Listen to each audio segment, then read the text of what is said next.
a entrevista, Sr. Carlos? E eu gostaria de saber a data de nascimento. 16 de agosto de 1920.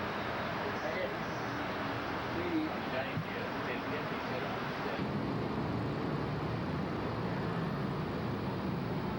A Comissão dos Registros Históricos da Câmara e da cidade de Marília se encontra hoje com 3 de seus membros na cidade de São Paulo, na rua Formosa, 367, 8º andar. Nós estamos hoje aqui para fazer a entrevista e tomar o depoimento de 2 ilustres pioneiros de Marília. São eles o senhor Carlos de Moraes Barros, Dr. Carlos, e o Dr. Oscar de Moraes Barros, 2 irmãos. O Dr. Carlos nasceu no dia 16 de agosto de 1901, na cidade de Piracicaba, filho de Gustavo de Moraes Barros e Dona Carolina Zanota de Moraes Barros. O Sr. Oscar, que também se encontra aqui presente, nasceu no dia 20 de março de 1906, também na cidade de Piracicaba. São 2 ilustres pioneiros que nós vamos ter o prazer imenso de bater um papo e colher o depoimento dos 2. Seu Carlos, o senhor que chegou primeiro a Marília, que ano que o senhor chegou a Marília? 1928. Em 1928. Seu Carlos, conta para nós o porquê da sua ida a Marília e como é que foi a sua ida a Marília, o que aconteceu quando o senhor foi até a cidade de Marília pela primeira vez. Formado em medicina, tendo obtido do meu pai a mudança de Piracicaba para o Rio de Janeiro para eu estudar lá, achei que depois eu precisava trabalhar. Não queria mais explorar o pai. Tinha 9 filhos. Ele disse, não, eu quero que fique aqui no Rio. Eu disse, não, eu vou trabalhar. Eu não ajudo. Tomei dinheiro emprestado de um homem que também fortificou em Marília, foi provedor da Santa Casa de São Paulo, Cristiano Tentel da Silva. E vim aqui para Itaquerê, perto de Araraquara, onde conheci bem o sogro do Dr. Cristiano, um homem chamado Bento de Abreu Sampaio Vidal. Esse é o nome. E ele tinha comprado terras lá No Alto no lado de Cafezal. Marília, ao lado na Alta Paulista. Na Alta Paulista. Queria fundar a cidade ao lado do Alto Cafezal e queria botar a Santa Casa e me conhecendo de Itaquerê. Perguntou se eu mudaria para lá, tomaria conta da Santa Casa, desde que possa operar lá, tranquilo com o que os doentes vão sofrer, desde que tem elementos, eu vou. Pois pode ficar tranquilo. Eu ponho na sua mão tudo que for necessário para um hospital digno de Marília. Bento de Abreu, Sampaio Vidal. Então fomos. Em 1928, a cidade estava desabrochando. Mas antes de chegar nem na tinha cidade, chegado lá. Isso que eu ia perguntar. A estrada parava em Garça. A estrada de ferro, né? Fomos para Marília pelo picadão da estrada. Num Fordinho que eu tinha comprado com dinheiro emprestado. 1928. O senhor chegou na cidade e o senhor se lembra aonde localizava a casa onde o senhor foi morar, senhor Oscar? No Alto Cafezal tinha um hoteleiro. Eu Faria. O senhor foi para um hotel. Um hotel. Era o Hotel Faria. Hotel Faria, era o pioneiro no Alto Cafezal. Aí foi o primeiro hotel em Marília. Dormíamos lá, a gente dormia em 2, 3 num quarto. Certo. E o proprietário, o senhor se lembra do nome dele completo? Era o senhor Faria ou o senhor se lembra? Como é o primeiro nome dele? Benedito Faria. Era um homem formidável, muito bom, já enraizado lá e recebia todo mundo. Certo. De braços abertos. Falando no Alto Cafezal, para ele era o Alto. O Alto Cafezal. E quando o senhor chegou a Marília, senhor Carlos, doutor Carlos, o senhor colocou um consultório, o senhor começou a clinicar, como é que foi os primeiros dias, os primeiros meses de vida do senhor na cidade de Alto Cafezal? Era uma cidade, uma vila no sertão. mas a gente sentia a pujança daquilo. Muita gente dentro da Muita cidade. gente entrando e saindo, muito forasteiro, era a boca do sertão. De formas que eu vi que até ter a Santa Casa funcionando, as condições de fazer medicina eram precárias. E encontrei lá um colega de turma, Dr. Edmundo da Silva Freire, que dirigia uma casa de um tipo de banco, Martins Milomes. Martins Milomes. Esse é o Edmundo. Então comecei a pensar em botar uma farmácia, ver como arrumar uma farmácia, com elementos para poder exercer a profissão.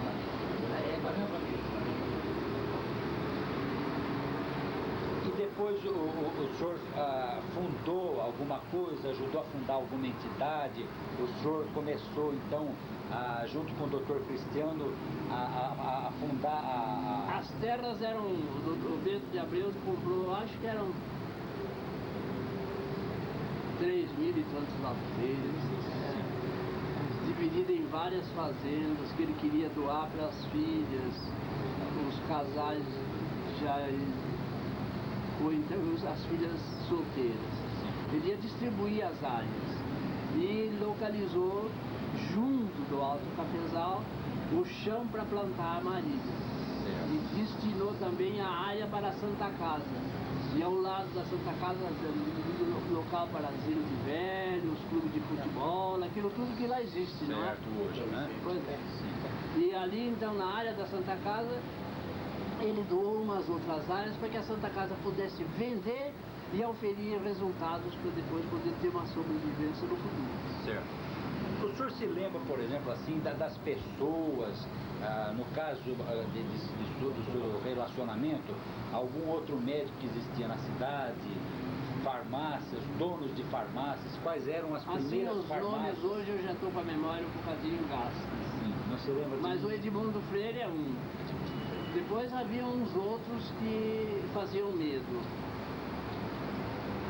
Tinha O um. Seixas não era daquele tempo? O baiano. Gabriel Seixas? Não, o Seixas foi depois. Eduardo Sampaio? É. Eduardo Sampaio? Era Teodoro? Teodoro Sampaio. Eu acho que é isso, né? E o que o Bento de Abreu me pediu. O Rocha Fita também. O Rocha Fita veio depois. O Bento de Abreu me pediu é que limpasse o nome feio que a cidade tinha no sertão. De foco de tifo, de foco de doenças infecciosas, porque todos doentes eram taxados como tal.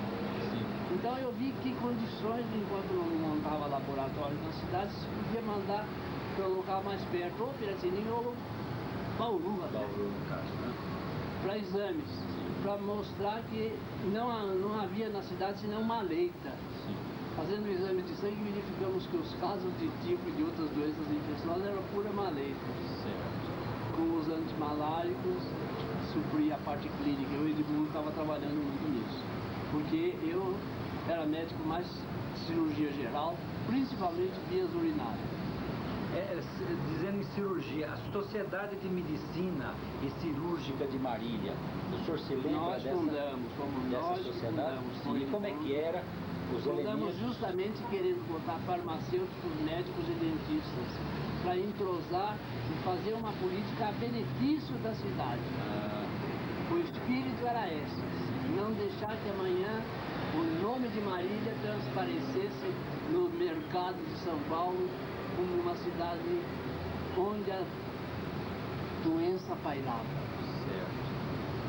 E foi esse espírito que deu origem à Sociedade de Medicina. Depois ainda fundamos a Gota de Leite, a maternidade. E depois fomos para o esporte público, tênis e futebol. São Bento. Vamos falar um pouco da sua família, Dr. Carlos. O senhor, quando foi a Marília, o senhor já foi casado? Não, O senhor se casou aonde? eu me casei muito tempo Há depois. muito tempo depois. O nome da sua esposa? Maria Alice Munhoz, filha do Dr. Márcio Munhoz. Márcio Pereira Munhoz, que foi desembargador e foi secretário de governo do Dr. Armando Salles. E filhos? tiveram filhos? Não, o casal? Os nomes? Dois, Antônio Carlos e Maria Alice. Antônio Carlos e Maria Alice, certo. Doutor Oscar, vamos agora... Olha o doutor aí. Oscar. Seu Oscar, né, seu Oscar? Seu Oscar, o senhor também foi para Marília. Fui pra Marília. Em que anos que o senhor foi para Marília, seu Oscar? Cheguei em Marília no dia 30 de abril de 1930. 1930. E eu gostaria também de saber o porquê que o senhor foi para Marília, seu A Oscar. família, não, morreu meu pai, morreu primeiro minha mãe, Sim, em 23 com 48 anos de idade. sim. Morreu meu pai em 29 com 59 anos de idade. Hoje eu estou com 79, olha lá. Aliás, nós gostaríamos, fazendo um parênteses aqui, desejar os parabéns para o senhor, porque hoje o senhor está fazendo 79 anos, né, o senhor Oscar? É. 79 anos de vida, 79 anos de vida profícua, De trabalho. né? De trabalho. Tem muita coisa, principalmente para esse Brasil. E ainda tem muita coisa Ah, de tem fazer, muita né, coisa o pra seu fazer. Oscar? Então nós gostaríamos de deixar aqui registrado que hoje é o dia do seu aniversário e a Comissão dos Registros Históricos, na pessoa minha, do seu Paulo Lara e do seu Sebastião de Carvalho Leme, nós gostaríamos de transmitir ao senhor os nossos parabéns e voto ainda de uma longa e contínua e profícua vida, Obrigado. certo? Mas voltando então à sua ida a Marília, seu Oscar, como é que foi? Eu lá no Rio de Janeiro, eu era chefe da Secretaria do Partido Democrata do Distrito Federal. O Carlos já estava em Marília e o Carlos tinha feito uma casa para eu trazer do Rio de Janeiro as minhas 5 irmãs, porque uma já tinha se casado. E assim foi dito e assim foi feito. Trouxe as meninas para Marília, para trabalhar em Marília. E fiz de tudo em Marília. Entendeu? E dizia sempre pro Carlos, me ensina como é que toma conta de fazenda. Ele disse, não, eu aprendi apanhando, você vai também aprender a apanhar. Um dia eu sorte isso na sua caixura e você que vai apanhar com isso. Veio a Revolução de 32 e o Carlos, que pusemos 2 nomes no chapéu. Ele é o mais velho. Oscar e Carlos, quem é que ia para a Revolução? Ele tirou o Carlos, foi ele. Ele entregou a Santa Carolina, que era a fazenda do Prudente. Entregou a Maria Alva, que era a fazenda do Joaquim Sampaio Vidal. Entregou a Santa Rita, que era a fazenda do Joaquim Sampaio Vidal. Oscar está aí, tome conta disso. Um dia já tinha aquele MMDC lá na cidade, onde era a casa aquela da Casa São Bento, lá em Marina, do Sampaio Vidal. E lá era o QG do MMDC. Um dia chega o Bentinho, que é filho do Bento, velho, muito meu amigo Bento e Abel Sampaio Vidal, mas amigo mesmo. O que eu pedi, o Bento fazia para mim. Estava fazendo para mim, estava fazendo para Maria. Chega o Bentinho e diz assim, Oscar, como é que vão as fazendas, Oscar? Eu falei, vão bem, ela sabia o que era aquilo. Vão bem. Quantos de pé tem a Santa Carolina? 120. Quanto está alcoolizado? 60. E a Maria Alva, Oscar, quantos de pé tem? Tem 180. Quanto está alcoolizado? 100. E a Santa Rita, Oscar, quantos pés de café? Tem 45. Quanto está alcoolizado? 20. Oscar, colonizado é tudo, Oscar. Eu falei, alguma coisa está errada. Se seus contratos de vocês são iguais aos 3 contratos das fazendas que eu tenho, alguma coisa está errada. No dia seguinte eu peguei o carro e fui correr as fazendas deles. Eles davam terra por fora e eu não dava. Entendeu? Aí então eu falei, depois que passou 2 meses, ele voltou. Eu falei, olha Bentinho, se você precisar de colônia, eu tenho, está sobrando na minha fazenda agora. Porque com moleque meio, nunca mais me falou comigo de fazenda.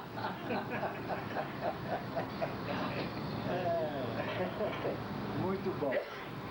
O seu Oscar, em Marília, é claro que a gente sabe, mas nós temos que perguntar, que a gente gostaria que o senhor respondesse. Quais são as entidades que o senhor ajudou a fundar? Quais as entidades que o senhor esteve dentro? A primeira delas foi o São Bento Futebol Clube. São Os Bento. meus amigos jogam, porque eu não posso jogar futebol. Sim. Mas os meus amigos jogavam futebol. E fundamos então o São Bento Futebol Clube. E Oscar, você arruma o terreno, deixa eu falar com o meu amigo, o Bento de Abreu. O Bento chegou, o Bento chegou. Alô? Pode continuar, senhor Oscar. O seu Bento chegou? Sim. Falei, seu Bento, fundamos um clube, botamos o nome de São Bento Futebol Clube. O senhor dá o terreno? Dou, Oscar, mas tem uma condição.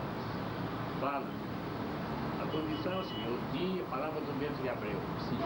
o dia que o São Bento Futebol Clube desvirtuar das finalidades que ele foi criado, a propriedade passa para Santa Casa. Tá bem assim? Tá. Então toca aqui. Vocês chamam a mão, e ele me deu o telefone. É onde está lá o São Bento. Eu vou chamar aqui. Que hoje é o MAC. MAC, Hoje é o Marília Atlético Clube, né? MAC Maria Atlético Clube. E quando eu estava lá, em 36, eu já até escrevi isso, porque era tanta coisa que eu precisei escrever. Em 36 eu tinha uma casa de artigo do bairro. Era o Flávio de Moraes, Toledo Pisa e eu. Éramos nós e vendíamos rádio, geladeira, máquina de escrever, transmissor, essa coisada toda. Falei, Flávio, vamos lá na sede da PR2 para vender um transmissor novo com maior potência. Disse, vamos, cara, então vamos lá, pegamos o carro, vamos lá. Eram 3 sócios.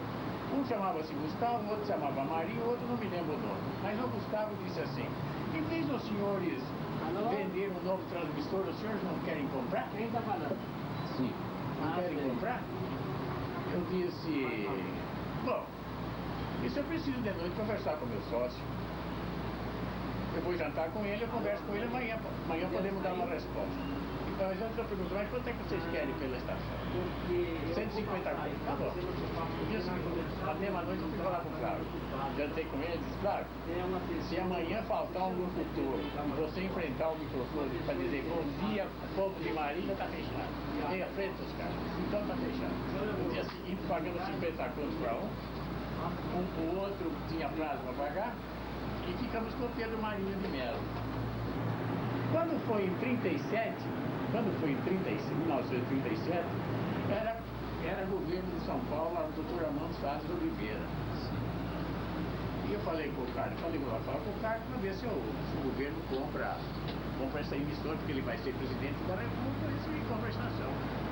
Então vamos falar com o Armando, eu saí com ele no mesmo prédio, ali no pátio do colégio, e o doutor Armando disse, olha os caras, volte para Marília e monte uma estação grande. Eu falei, doutor Armando, essa que eu tenho lá custou 150 coisas, isso vai custar muito dinheiro. Dinheiro não vai faltar. O que você tinha que fazer? Voltei para Marília e montei uma estação grande. Sim. Que naquela ocasião, 1937, ficou em 390 pontos berrenses. Era uma fábula. Era uma fábula e era o peito do Oscar, viu? Bom, eu saía, no dia 9 de novembro de 37, eu ia pegar o trem às 8 horas para chegar aqui em São Paulo, para pegar 50 contos. Chego em São Paulo no dia 10 de novembro de 37, Estado Novo, prenderam todos os meus amigos e os Oscar Moraes Barro mortou com uma mão na frente e outra atrás, devendo esse saco de dinheiro. E tá lá a Rádio Clube de Marília. Está lá, tá lá. Até Tudo, hoje, né, tudo Alex aquilo que Oscar? eu fiz, graças a Deus e aos meus amigos, Está lá, está lá em Marília. Justamente. O São Bento está lá, a Marília está lá, está tudo lá. A Santa Casa de Misericórdia está plantada lá, prestando lá. grandes serviços, né, seu Carlos? Sem dúvida. Agora Isso aí a gente tem que lembrar que é uma homenagem a Bento de Abreu Sampaio Canadense, é uma... Seu Paulo, o senhor gostaria de fazer alguma Se pergunta, você já rememorar? aquilo que você podia perguntar. Sim, agora nós perguntar podemos. coisas, né? Sim, o senhor pode. Bom, doutor Carlos, para mim, marilhense de coração, porque eu não nasci em Marília, eu sou de Tietê, para minha família foi de Piracicaba, mas sou marilhense de adoção, aliás, sou até, lá me deram o título de cidadão marilhense. É uma grande alegria estar aqui na presença dos dois. Oscar, que é meu velho amigo, companheiro, que estivemos juntos lá em Marília há muito tempo, e o senhor que eu conheci nos primeiros dias, quando eu morava em Pompeia. Quando morava em Pompeia, o nosso comum amigo Flávio Moraes de Toledo Pisa, que era subprefeito de Pompeia, que hoje está em Piracicaba. Eu me lembro quando fui encontrá-lo, o senhor já era secretário de Estado, e viemos encontrá-lo na estação da Paulista, quando ia tomar o trem. E ao nós procurar fazer a história de Marília, que eu venho preocupado com essa história há muito tempo, foi uma das pessoas que nós lembramos, porque o senhor esteve presente nas primeiras horas de Marília. o senhor esteve presente no município, esteve presente na comarca, e eu acho que esteve presente também quando a Paulista foi para lá. O senhor esteve presente principalmente na Santa Casa do Misericórdia, buscando os papéis, porque a memória do homem é muito pequena em Marília, porque existem muito poucos marilenses velhos. César Armeide e todos já morreram. Até o nosso velho amigo Zezé também foi embora. E de maneira que nós estamos buscando nos jornais. O Alto Cafezal e o Correio de Marília, eles estão cheios de referência ao seu nome. Até tem um artigo que o senhor escreveu no Correio de Marília. Eu não lembro, agora mais eu não posso lhe trazer. Então lá está cheia a história da sua presença na cidade. Nós verificamos que o senhor veio em 28 e pôs uma placa na Avenida Sampaio Vidal, Carlos Moraes Barros, médico formado pela Medicina do Rio de Janeiro, urologia, mulher e senhora e sífilis, também estava na placa. Então, depois lemos o dia que o senhor levou um convite ao jornal, ao Correio de Marília e ao Alto Cafezal, convidando para a inauguração da Santa Casa, em cujo notícia diz, com 2 enfermarias, com 5 leitos cada uma e um quarto particular. Depois, mais para frente, nós encontramos um apelo feito pelo senhor, o coronel Gardino e o coronel Rodolfo Negreiros, pedindo a cooperação do povo da cidade para a Santa Casa. Eu acredito que esse pavilhão era um lá atrás, que depois ficou isolamento lá atrás. Então, a cidade está cheia daquilo que o senhor fez. O senhor não morou lá, mas o senhor deixou lá parte de sua vida, principalmente o começo da sua vida, que é a mais difícil. O senhor nascimento recém-formado, né? Esperando os doentes, né? Então toda essa ansiedade da sua vida, o senhor viveu em Marília. Eu sei que o senhor não casou lá. Em 28 me formei em 24. Em 24. Então, a cidade está cheia de recordações suas, mas precisa que essas recordações fiquem registradas, porque os pósteres não vão saber. Né? Não vão falar. Então, nós não podíamos deixar o senhor de fora. Então, eu queria perguntar para o senhor, Dr. Carlos, como é que foi que se iniciou a Santa Casa? Como Bento de Abreu, aquele patriarca, idealizou a sociedade da Santa Casa de Misericórdia de Marília? Seria a minha primeira pergunta. O senhor lembra? Eu já mais ou menos disse, quando citei que eu conheci o Bento de Abreu em Itaquerê. Ele tinha fazenda aqui. Lá na Iguaçu do Cristiano, na Itaquerê, perto de Araraquara. O Bento de Abreu tinha... A memória foge. Próximo de Araraquara, o Bento de Abreu tinha uma área grande de fazenda, mas ele tinha comprado terras lá na Alta Paulista. E queria então distribuir as terras entre os filhos, mas queria plantar a cidade, porque ele viu, aquilo que eu estava referindo, que no Alto Cafezal não havia acomodações. Então queria fundar uma cidade em Marília, porque o trem ia passar justamente no centro, nas áreas que ele tinha comprado. Ele comprou 3 mil e tantos alqueires, não sei quanto. Nessa hora ele quis um compromisso meu, de ir para lá com ele. Eu admirei com muito prazer, disse que tenha onde trabalhar. Porque aqui no Itaquerê, se eu quero operar, eu vou... Tem que ir a Araraquara. Araraquara. E o médico de Araraquara era um médico meio estranho aos meus moldes. Só operava depois de receber antecipadamente e eu operava quando o doente precisava. É um pouco diferente. De forma que nesse espírito que eu disse ao Bento de Abreu, quero montar um serviço onde a gente possa justamente cuidar do necessitado e pouca coisa para a área particular. E foi o que ele disse, eu posso montar isso para você desde que você vá. Então, fechado o negócio, vou para lá. Eu tive muitas relações com o Bento de Abreu e interessante que o primeiro contato que eu tive com ele foi até desagradável. Nós fomos procurá-lo para arranjar terras para montar um hospital de doenças mentais que depois montamos do outro lado da cidade e fomos procurá-lo no Hotel Santa Helena. Foi eu, o senhor Eurípides, João Neves Camargo, Arceu César Pedrosa. E ele estava dormindo, foi a sesta. E às tantas lá ele zangou porque tinha negócio de imposto. O seu Orfeu tinha sido funcionário dele, era funcionário da prefeitura. Então ele queixou o negócio de impostos. Que tava, naquela conversa ele estava mal-humorado, acho que não tinha dormido o suficiente. Ele se desentendeu conosco, nós não tivemos contato. Mas depois eu tive contato várias vezes com ele. Inclusive, ele fundou um Instituto Menor de Marília. No tempo que o juiz de direito lá era o doutor Breno Garamburu Teixeira. Eu acho que o Breno tinha sido funcionário do IBC, ou do qualquer coisa. E eu acho que eles, nessa ocasião, tiveram contato e não se deram bem. Eu sei que logo ele se desaveio com o doutor Breno, o Instituto não foi para frente. Mas quando foi feito o Instituto, ele me incluiu como sócio. Ele dizia, olha, sociedade tem que ser feita assim, como eu fiz a Santa Casa. Reúne 20 pessoas de boa vontade, como fazem os americanos. Não põe muita gente. Fundação, né? Não tem muita gente que não dá certo, que vai dar trabalho. E com esses 20 você vai tocando o negócio. Então eu acredito que ele tivesse fundado a Santa Casa com 20 pessoas, mais ou menos, porque eu me lembro, ainda tem lá o Elton Gardino, tinha o Miranda, o Zé Braz, e eu sei, eu nunca fiz estatuto da Santa Casa, por isso que eu perguntei para o senhor.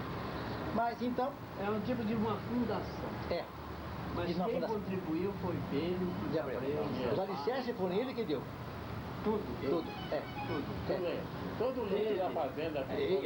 Todo mundo dava e não havia... Dizia que dava e não contribuía. Eu me lembro até, hoje a gente pode falar, que eu conhecia o pessoal do Rodolfo Miranda em Pompeia. Então dizia que o Rodolfo Miranda entrou, também fazia parte de Irmandades. E o Luiz Miranda, filho, deu lá uma certa importância. Então foram procurar o senador, ele não quis o dinheiro. Assim, mas o senador, o seu filho deu. E assim, mas ele tem papai rico, eu não tenho. Isso é o velho Miranda, né? Então eu sei que nessas sociedades que eu estou acostumada, meia dúzia concorre, outra meia dúzia fica de fora.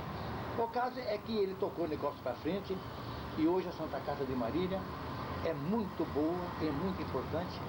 E eu sei que o senhor deixou lá a sua semente de bom trabalho, de desprendimento que o senhor contou. O senhor também não fez parte lá na formação da Associação Feminina de Marília, Maternidade e Gota de Leite? Não?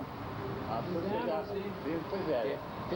Naquela ocasião... A Sociedade de Medicina que partiu a Associação Feminina, justamente para angariar, debatir, O Gigante deu terreno. Também deu terreno. O de Abreu deu terreno. Bem, para dizer a verdade, o Bento de Abreu deu terreno para tudo. Para tudo. Para os espíritas, para os protestantes, para os católicos, olha, até para judeu ele deu. O fato que o senhor está reclamando aí dele, de aspereza, ele não era um homem de muitas letras, mas era um grande agricultor. Ele fazia parte do chamado Bando da Lua, que vivia viajando para o Rio de Janeiro, pedindo auxílios para o lavrador.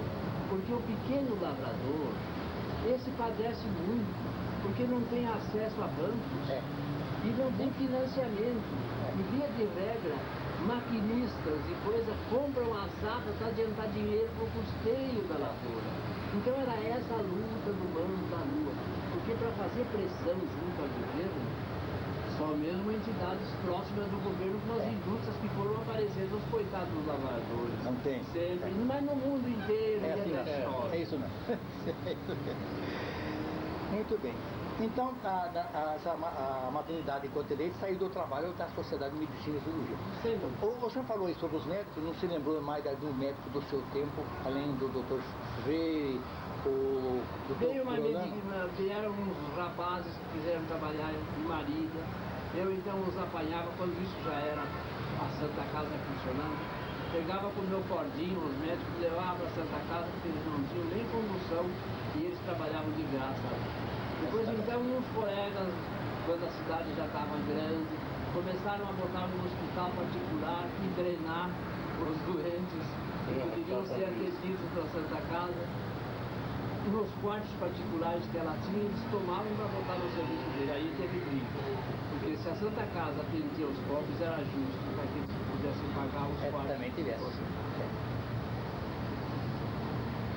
Mas, o doutor Carlos, mudando agora para um outro setor, o senhor falou na agricultura, a Fazenda Santa Carolina foi inicialmente aberta pelo seu irmão, o Porque eram muito amigos. Ele e o filho do Bento de Abreu Sampaio Vidal, Joaquim Sampaio Vidal, que era o proprietário da fazenda Marial. Assim, é o do claro. E a Santa Carolina Mas foi ele morava em São Paulo. Ele era um poeta. Ele tinha advogado. o Prudente, né? Era um inteligente. Pois é, mas ele era desses pregadores civis. Às vezes são Dons Quixotes. Eu conheci o seu irmão e várias vezes estive na fazenda Santa Nunca Carolina. fiz nada para ele, trabalhou com o espírito de formação democrática. O senhor depois ficou com a fazenda há algum tempo, a Santa Carolina? Por algum tempo. Depois é que Tive que arranjar um sócio porque eu precisava de alguém que o Zé Brasil de Zé Vera. Brasil. Foi um grande pessoa.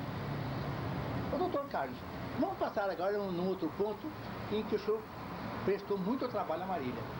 O senhor veio para São Paulo, foi eleito deputado. Deputado. E logo em seguida o senhor foi convidado para secretário do governo do Dom Salles de Oliveira.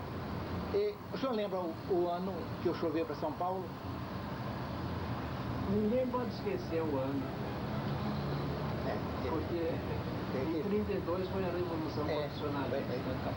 Eu saí da rua lá em Marília, e como era médico e atendia no meu consultório quem podia pagar e quem não podia, falando na praça pública, o batalhão de Marília teve 500 voluntários. Veja bem, e Marília se prontificou a pagar os voluntários para contribuir para a Revolução Constitucionalista. Entre eles, quem dava? Quem até doava camas para a Santa Casa, Luiz Souza Leão. Fazia pouco tempo. Tinha gente, quem mais? Essa memória fora, mas gente de fora, de Marília, mas o batalhão vinha. E eu então, naquela hora, não podia agora, isso que o Oscar estava contando aí, tem vagem, eu não tive dúvida nenhuma. Eu tinha que vir com ele, porque eu... Isso foi em 32. Em 30, o senhor se lembra de qualquer coisa, da sua atuação na cidade, no som de 30? Não, nós não queríamos ficar envolvidos, porque ele sabia bem o que era. Foi a Revolução do Getúlio. De forma que nós entramos meio no escuro, convidados até para a prefeitura, nós não quisemos aceitar, porque era mais governo. Mas em 30, Tomás mencionou, em 30, o Paulino Botelho da Revolução, o tio Paulino Botelho Vieira foi prefeito. E eu fui nomeado secretário do Paulino. Mas tivemos um dia, no dia seguinte caiu tudo. Mudou. Então é o prefeito que entrou lá. Ele disse, mas como é que passa a vista? O senhor leia esse documento. Se está de acordo, o senhor bota DISLTO, assina a idade e assina e está acabado. Passou visto. Era um capitão. Não sei quem era, foi caiu. Não sabia nem escrever. Mas não era capitão, esse aí não era capitão. Doutor Carlos, nós vamos chegar no 132, mas antes eu queria saber se o senhor atuou quando veio o município em Marília, qual foi a sua atuação na vinda do município? Que foi em 28, né? 29. Eu não me metia em política. O senhor estava lá na Santa Casa da luta lá. Eu queria evitar a política, porque a política, quem fazia política em Marília era o Velho Miranda.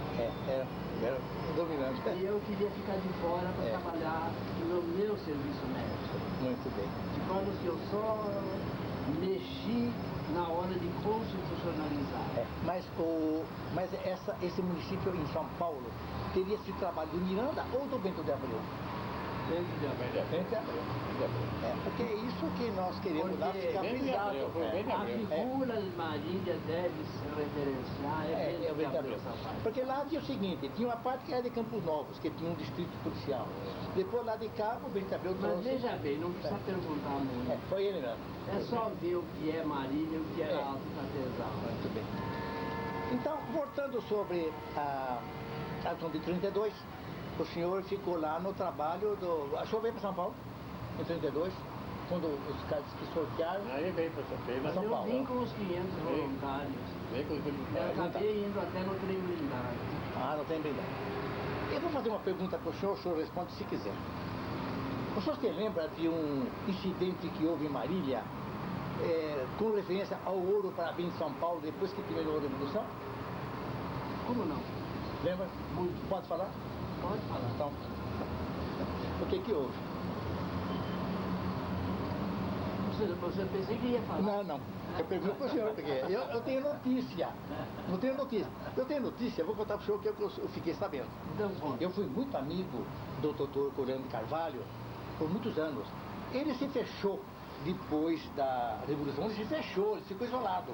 Quando veio 37, ele não teve coragem de assumir qualquer coisa, indicou o Aristóteles Ananias, você sabe o que aconteceu, né? Ele ficou muitos anos encolhido. Mas era um homem bom, um homem sincero. Ele era getulista e acabou-se, gostava do Getúlio e acabou-se. O que eu fiquei sabendo foi que ele assumiu o governo da cidade após a Revolução de 30. Não, de 32, de 32, de 32. Quando morreu o filho do seu Espirma. E era prefeito o seu Espirma. O seu Espirma. Quando Seu Espirma foi prefeito? foi prefeito. E coisa que eu não sei. Que contar essa parte. Então conta. O seu Espirma era o prefeito. O seu Espirma tinha morrido um filho do seu Espirma, que era o seu Nelson Espirma. E o seu, esse médico, Coriolano de Carvalho, porque o traidor da Revolução de 32 era o Herculano de Carvalho e Silva, e depois o seu Coriolano de Carvalho começou a botar em Silva por causa do traidor, que era o seu Herculano de Carvalho e Silva. Depois começaram a dizer que o dinheiro da Revolução, o pessoal da Revolução estava distribuindo o dinheiro. Então houve uma convenção no Cine Marília, certo, onde apareceu Cine São Luís, compareceu o delegado, que era Mário de Araújo Coriolano, compareceu o prefeito, que era o Coriolano de Carvalho e Silva, que era o médico, compareceu o procurador, e para o lado de cá, na primeira fila, estava eu, o Carlos, atrás do Carlos estava... Suzanel? Não, atrás do Carlos estava só o Francisco Espirma. A certa hora, o orador era o Carlos estava tocando a lenha neles, viu? A certa hora levanta lá o seu Coriolano e diz assim: eu caço a palavra do orador. Levanta o seu Espírito e diz: seu cachorro, quem é você para cascar a palavra do nosso orador? Continua, doutor Carlos. Isso é verdade. Eu estou falando, isso é verdade. E depois fizeram o enterro dele, viu? Como lá no cachorro lá aquele homem que vendia o cachorro de defunto lá. Caraboto. Depois, como ele era muito amigo daqueles irmãos Pinto da farmácia, botaram um pinto morto dentro do caixão e o caixão foi preso na pedra da delegacia. Isso é verdade. Mas eu estava dentro desse brinquedo aí. Oscar, foi verdade que ele queria chamar para o governo do Getúlio o ouro para bem de São Paulo? Conversa. Não, ele queria distribuir. Nós queríamos distribuir para as entidades. Mas a pessoa da Revolução que tinha distribuir, velho. Então, eu mesmo dei um terreno lá para aquele do Bracinho, como é que chamava ele? Está lá vivo até hoje. Quem é? Um moreninho, né? Seu tempo? Não lembro. Ele trabalhou no cartório. Eu mesmo dei um terreno para ele lá. Para quem? Aquele Raimundinho. Acho que é Raimundo. Ah, Raimundo. Mas a memória pode. Mas olha aqui, vai saindo muita coisa aqui que eu estou aprendendo agora. Você tá vendo? Aí quando o Espirma foi prefeito um tempo lá, não sabia. Hein? Não sabia. Foi prefeito. Eu aceitava um copo de água se pudesse. O Nelson. Ele não precisa ser gelada. Filho dele? Então esse negócio foi fato mesmo. O médico foi lá para tomar. Sabe como é que ele disse? Sim. A certa hora chegou lá na prefeitura, onde ali na 9 de Rua São Luís, Rua 9 de Julho com a Rua São Luís, ali que era a prefeitura. E eu fazia parte do conselho da prefeitura, viu? E chegou o seu Zé Coriolano e disse: olha, seu Espirma, a prefeitura me pertence, vira seu Espirma, eu estava lá. Vira seu Espirma e disse: o doutor Zé Carvalho, Zé Coriolano Carvalho, eu acabo de perder um filho. O senhor quer tomar a prefeitura ou o senhor toma mais? Vai devagar. Porque eu acabo de perder um filho, viu? Eu perdi um filho na Revolução. Vai devagar. Mas ele foi um salafrário muito grande. Depois que vieram da Revolução, outra coisa que você deve saber. O Zezé, meu cunhado, que já morreu, trouxe uma arma militar e botou em cima um armário dele lá na fazenda de Santa Carolina. Nós estávamos almoçando na casa do Carlos e o sujeito foi mexer com a arma aí na Rua Prudente e o tiro entrou na barriga desse, foi pegar a arma do Zezé. O Carlos estava almoçando, nós todos almoçando juntos em casa, quando veio um soldado dizendo que o coronel do prefeito que fosse lá na Santa Casa para fazer a operação do Carlos. O Carlos disse, não, depois que eu acabar de almoçar eu vou lá. Depois do almoço o Carlos foi lá na Santa Casa, operou o rapaz, mas disse lá, não deixe ninguém entrar no quarto dele. Já estava quase bom, mas aqueles canalhas lá deixaram entrar, um dia depois o sujeito morreu. Isso é verdade. Mas, então, esse fato eu tenho perguntado para alguns lá, mas não quero perguntar para você, contou tudo. Não. Eu sabia por boatos. Foi por boatos. Então, esse foi o fato de 32. Até interessante, doutor Carlos, voltando sobre o assunto do Zé Colombo do Carvalho, ele também apareceu há alguns anos. Até que eu conto uma coisa aí? Posso contar? Pode. À noite, Não, estou caindo. à noite, na Avenida Sampaio Vidal, do lado onde estava a farmácia Santa Carolina, do lado de lá, o Coriolano estava andando com a Maria Expressa. E tinha um mecânico lá em Marília, chegou para ele e disse, doutor, eu tenho 5 mil reais para dormir com a tua mulher hoje. E ele foi comentar isso na prefeitura da João Schwenk, que era da contadoria dele. Mas diz o João Schwenk, mas você não reagiu, doutor João? O seu Zé, não reagiu? Eu disse, não, fiquei quieto. Cagando. Mas a gente procurando a origem, que eu estou fazendo um trabalho que publico no jornal, Marília, ruas e praças. Então eu procuro contar como a rua foi formada e depois os fatos que se passaram nessa rua. Eu não sei se isso pesquisa nos jornais, muito cacete, mas não deixa de ser muito interessante. Então, a primeira rua, nós tínhamos que entrar na Avenida Sampaio Vidal, porque é a cidade. É a cidade. É a capital, ali passou-se tudo. Então, verificando os nomes, quando naturalmente foi formada... Muito obrigado. Foi formada a rua, que era no espigão divisor.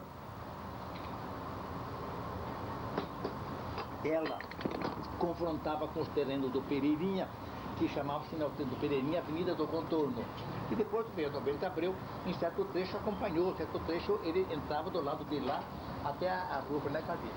Então verificamos que era Avenida Sampaio Vidal. Bem, logo depois tem até um decreto do Durval Menezes recebendo em escritura as ruas da cidade. Ah, Durval, né?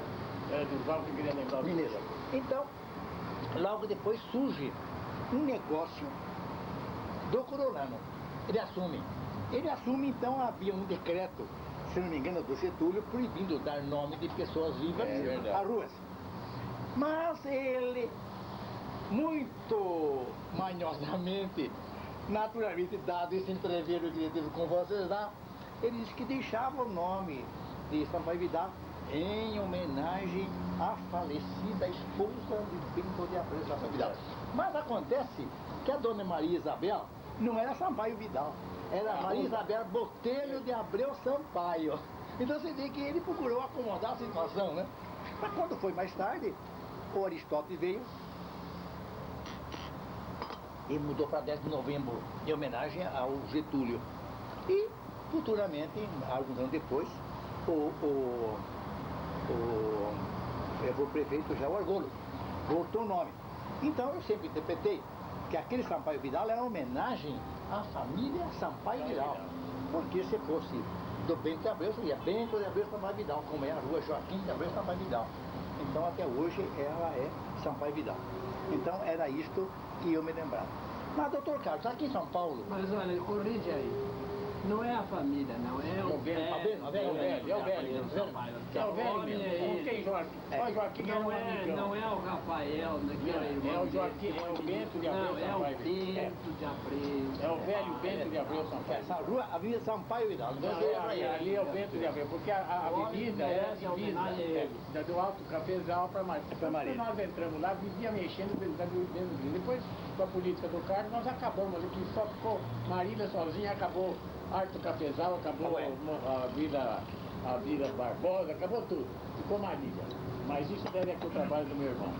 Agora, então eu queria saber que aqui em São Paulo, como secretário de Estado, o senhor se lembra daquilo que o senhor fez no interesse da cidade.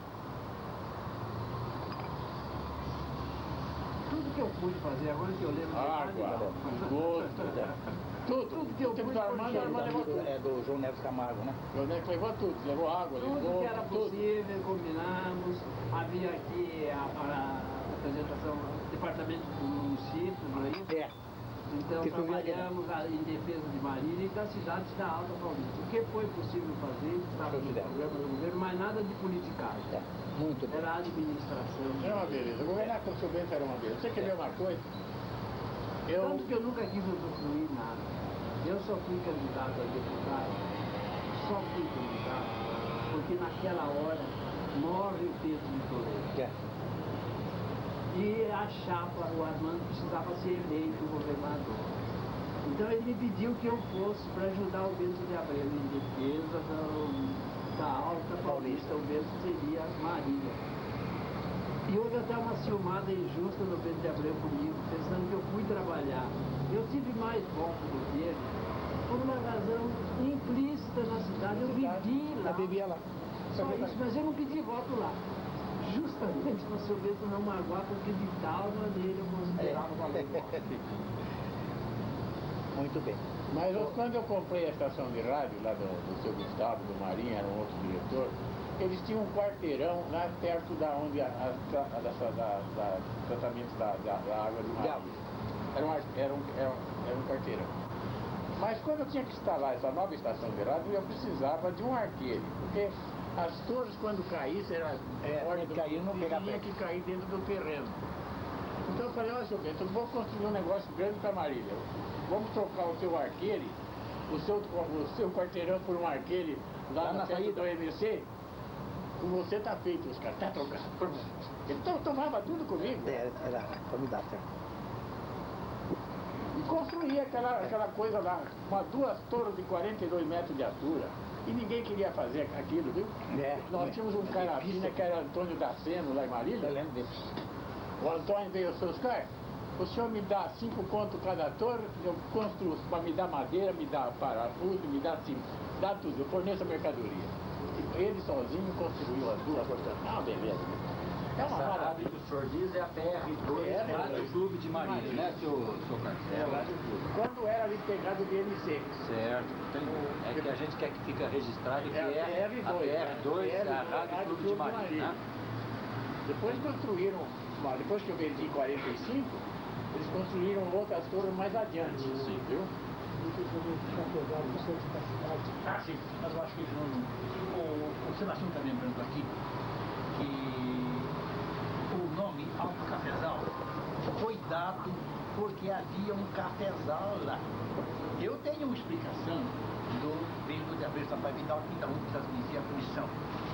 Mas o doutor Carlos lembra de algum cafezal na cidade quando chegou lá? Se havia, próximo não era. Era o Alto Cafezal, porque lá era uma posição alta. Né? Mas eu não, o mais próximo quem era, meu Deus? Não sei agora. Era Nardino. Mas ainda não era, não. Não era, não. Mas perto do Hotel São Bento, da farmácia de Carolina. Santa Carolina, onde existe o Juvanespa. Não, ali já era a terra do Bento de Abreu. Ali era a área do Bento de Abreu. Ali já era do Bento de Abreu. Pois é. Podia Mas ali- havia sim, havia uns cafezinhos, sim. Porque Mas não sei de quem é. o Bento de Abreu Não era escreve- dele, não. Eu acho que é um pedaço da área dele, porque depois para traçar a divisa, deu problema, ele levou engenheiro, coisa para demarcar as terras. 3.600 habitantes. Interessante que os jornais da época contam história, mais ou menos. E nós já perguntamos para muitos moradores, então um fala que tinha um cafezal lá do lado do cemitério, outro que tinha um cafezal não sei onde. Mas lá é outra parte. Entretanto, o Do Bento de lado do Abreu, cemitério tinha mesmo, atrás do cemitério, tinha um cafezal. mas Lá é Vila Barbosa. o Bento de Abreu disse É que não Vila foi esse Barbosa, que deu o é. nome. Que ele conta o seguinte, que em 1912, se não me engano, o engenheiro Ferraz Salles foi determinado pelo governo que abrisse um picadão de de Presidente Pena a Platina. Era estudo de estrada, né? É, Platina. E passando numa terra muito boa, lembrou ao Dr. Cisinato Serra da Silva Braga dessas terras. E o Cisinato, então, comprou 3.600 alqueires na parte ali do Espigão e mandou para lá o Major João Rodrigo de Oliveira Simões Bolsonaro, que é pai do meu genro, o Renato, né? Para abrir as terras, ele queria fazer lá uma plantação de café para garantir a divisa, que era 22 quilômetros de Espigão. E então mandou derrubar, e também está vendo essa carta ao Rei da Maria. Ele derrubou da cabeceira do Vitório Vital até o Espigão, plantou todos os milímetros de café. Então o Ventabil disse, mas essas terras mais tarde foram ocupadas por mim e meus filhos. Mas eu não encontrei mais café lá. Entretanto, o Cílio Pereira de Oliveira, você conheceu, que desapareceu há algum tempo, numa monografia que ele fez sobre Marília... Dentista, né? O Cílio Coelho de Oliveira, era dentista. Então ele disse que ele, o Ventabil, disse que não encontrou nada, que tinha passado o fogo, foi para trás em 1912, 14, mas ele foi largado no mato porque a criação de fogo, que ele morreu. Então, o Major Simões era meio pancada, né? Era tio do Edmundo e do Marcinho que trabalhava comigo, né? Então ele disse que esse cafezal que foi plantado, que vinha até o Espigão, que pegava todo aquele terreno onde está a estação da Paulista, foi que era avistado de longe pelos que vinham da Rata, só que a do café, do alto café. Isso não é parte do meu Gabriel, que ele fala sobre isso. E eu acredito que é mais plausível, porque no próprio livro Marília, Cidade Nova e Bonita, o Benjamin não ia dizer uma coisa dessa se ele não tivesse bem informado. É esse o caso. Então, nós chegamos a esse ponto, então. Doutor Carlos, então, o senhor veio aqui para São Paulo, mas eu acho que uma parte da sua vida e seu coração ficou lá em Marília, porque o senhor viu aquilo do início, quando havia toco na rua, e até tombava até o automóvel da Avenida Samaria. A gente andava com lanterninha na mão. Lanterninha na mão. E o senhor lembra de alguns dos nomes de pessoas que o senhor conhecia em Marília naquele tempo? Será que algum desses estará vivo, que nós podemos encontrar? Não lembra mais. Tinha aquele, era o Tito que era delegado, como é que era que chamava? Tito Patichê? Tito.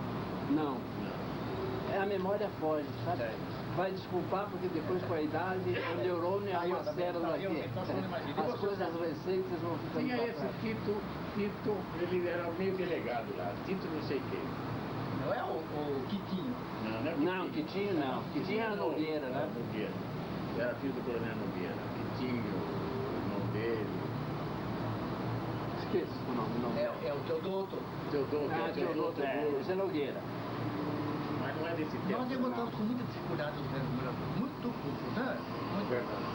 bem, eu acho que nós estamos plenamente satisfeitos com a nossa entrevista, foi muito proveitosa. E eu quero que a nosso operador aí registre aqui o nosso agradecimento e um abraço muito cordial que eu quero dar aqui ao velho amigo Oscar pelo seu aniversário de hoje. Obrigado. Parabéns ao jovem. Obrigado. Doutor Carlos, muito obrigado. Olha, foi um prazer. Saúde, bichas.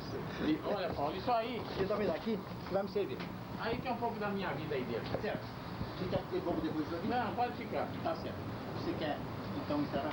Não, sempre que nós encerramos um depoimento, um bate-papo como foi esse aqui, viu, senhor Carlos, doutor Carlos, doutor Oscar, nós pedimos para que o entrevistado deixe uma mensagem para essa juventude que vem vindo aí e que hoje está dentro da cidade de Marília, que hoje é uma cidade grande, é uma cidade bonita, é uma cidade boa, é uma cidade cômoda de se morar, mas que vocês é que fizeram essa cidade desse jeito.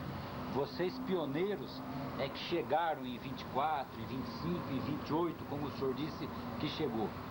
Eu tenho certeza que o senhor veio para Marília por alguns motivos, mas que o senhor deve ter um amor muito grande por aquela cidade, o senhor Oscar também. Então nós gostaríamos que os senhores, os dois, deixassem uma mensagem para essa juventude que vem vindo aí e que está morando em Marília hoje. Aqui, ó, companheiro. Armando? Armando.